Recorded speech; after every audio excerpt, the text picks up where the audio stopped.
Bonjour à tous, on se retrouve pour cette dernière vidéo sur le thème du monophasé. Dans cette vidéo, on va parler des diagrammes de Fresnel.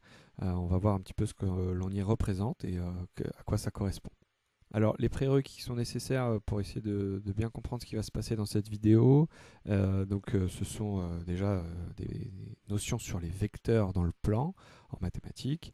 Il faut bien connaître aussi les complexes, puisque en fait, on verra que les vecteurs du diagramme de Fresnel ne sont pas si éloignés d'un complexe. Voilà, alors tout ça se fait dans le cadre du monophasé, hein. C'est un outil mathématique qui va nous servir dans le cadre du monophasé. Qu'est-ce que c'est qu'un diagramme de Fresnel? Donc c'est une représentation graphique sous forme de vecteurs, hein, des signaux alternatifs sinusoïdaux que l'on peut retrouver dans un circuit monophasé. Donc des tensions, des courants alternatifs sinusoïdaux. Alors dans ce diagramme, on va représenter donc ces signaux par des vecteurs et on va voir très rapidement que ces vecteurs vont être tournants dans le plan. Alors le plan de Fresnel, c'est quoi? Donc déjà, il faut le définir par une origine. Voilà, on va avoir le centre du plan. Il va y avoir ce qu'on appelle une origine des phases. On va voir pourquoi on appelle ça une origine des phases. Et puis, il faut définir, donc je vous ai parlé de vecteurs tournants, il faut définir un sens de rotation positif. Ici, on va choisir le sens trigo. Alors, pourquoi je vous ai parlé d'origine des phases? Alors, si on prend un exemple d'un signal alternatif sinusoïdal, hein, U racine de 2 sinus oméga t plus phi U. Donc pour ce signal, on voit qu'il va y avoir une amplitude et une phase. Donc le complexe associé, c'est donc U de t, c'est grand U racine de 2 exponentielle J oméga t plus phi U. Voilà.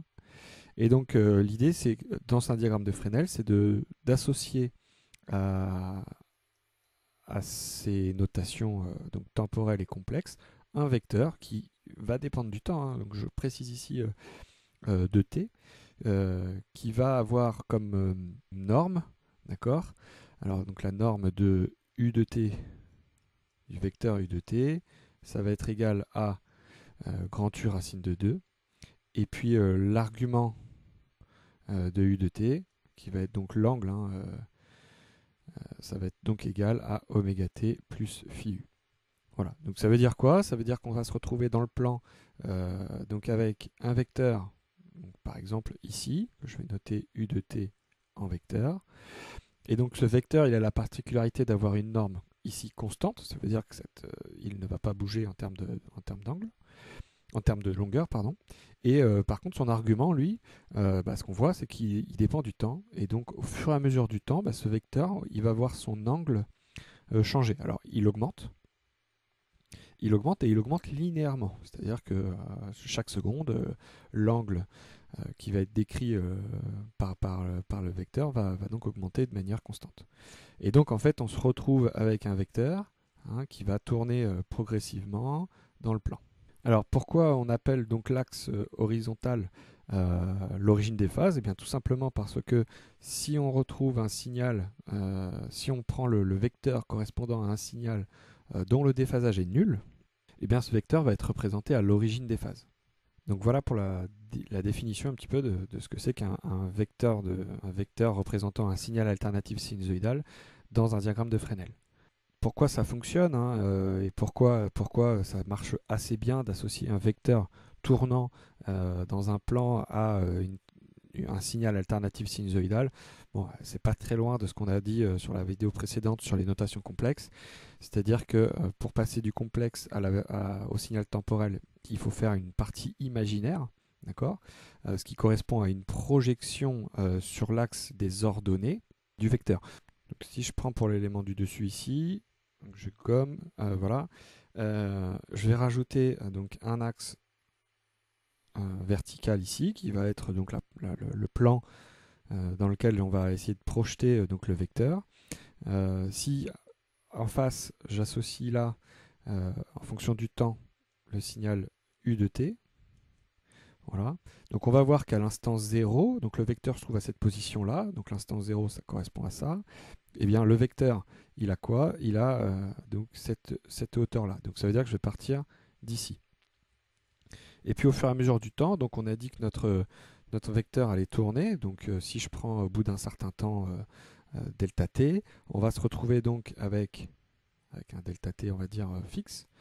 On va se retrouver donc avec une projection de ce vecteur sur le plan horizontal, sur le plan vertical, pardon, qui va correspondre à cette hauteur-là. Et puis si je continue à avancer, alors je vais essayer de faire un angle à peu près identique au précédent. Voilà, si je prends un peu, voilà, un instant plus 2, hein, enfin voilà, plus 1, plus 2, et ben on va se retrouver avec une projection. Donc je recommence la projection ici.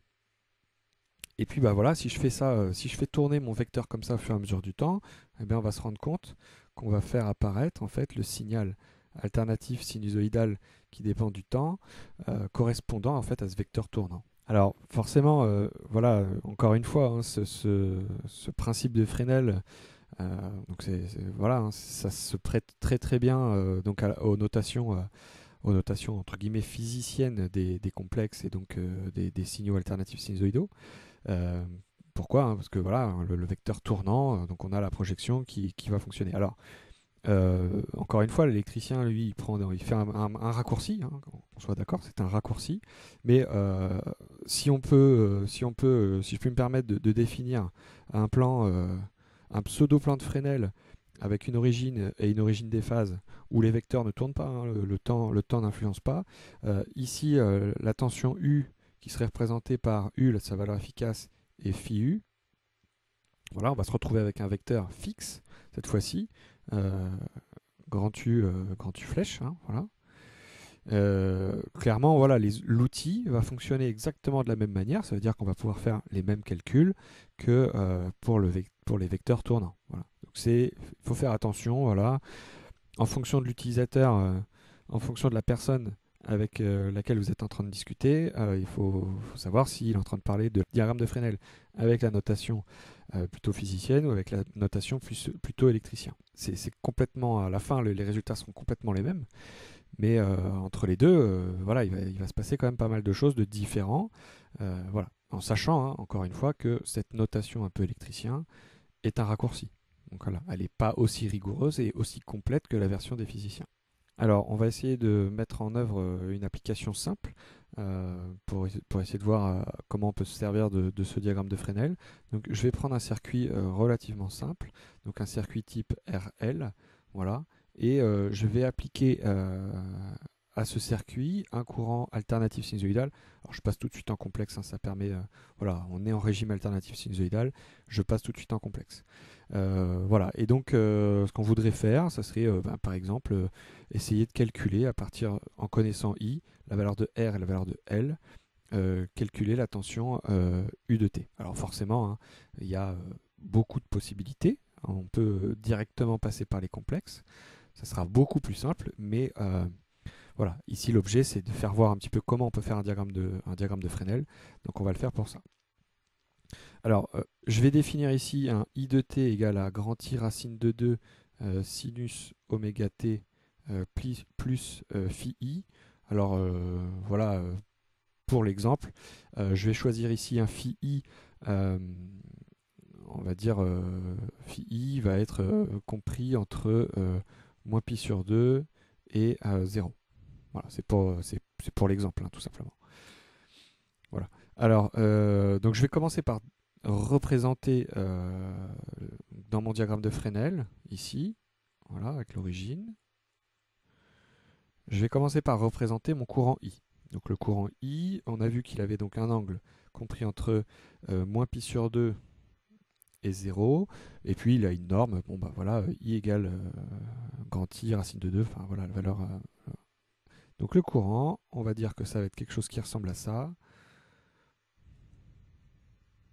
Voilà. Donc c'est un vecteur tournant, etc. Voilà. Et moi, ce que j'aimerais faire, c'est donc essayer de retrouver à partir de ça donc la tension U. Alors, je vais utiliser, pardon, hop, en noir, je vais utiliser la loi des mailles qui me dit que U de t complexe égale à UR de t complexe plus UL de t complexe, hein, avec UR la tension borne de R. et UL, la tension aux bornes de l'inductance L. Voilà, donc si on passe en vecteur, donc on va se retrouver avec U vecteur qui va être égal à UR vecteur plus UL vecteur. Voilà. Donc on va avoir une somme de vecteurs à faire. Alors, donc il s'agit ici de commencer par définir ce que va être égal, ce que va être UR. Donc je vous propose de le faire en complexe. Ça va, voilà, c'est complètement équivalent puisque le vecteur associé au complexe sont complètement équivalents, mais UR complexe, ça va être égal à grand R I de T complexe. Et donc on se retrouve avec quelque chose qui va être égal donc à R I racine de 2.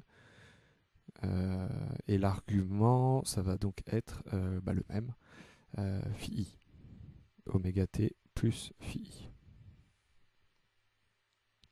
Voilà, donc ce qu'on se rend compte, c'est que l'argument de UR est égal à l'argument du vecteur i. Hein, voilà. Donc ça veut dire que les deux vecteurs vont être collinéaires, voilà, avec une norme un peu différente. Alors je ne sais pas, je vais prendre une norme quelconque ici, voilà. On va dire que ça c'est UR. Voilà. Alors je fais pareil pour UL.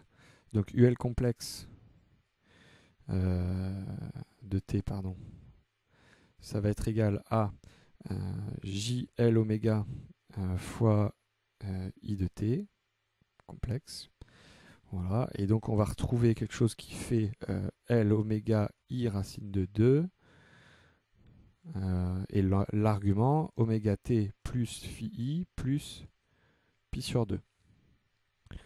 Voilà, donc ça, si vous n'en êtes pas convaincu, je vous invite à reprendre la vidéo précédente et à essayer de refaire le calcul directement. Donc ici, ce qu'on aperçoit, c'est que donc encore une fois, donc la longueur du vecteur va être un peu différente de celle de i. Forcément, il y a une homothétie qui s'applique.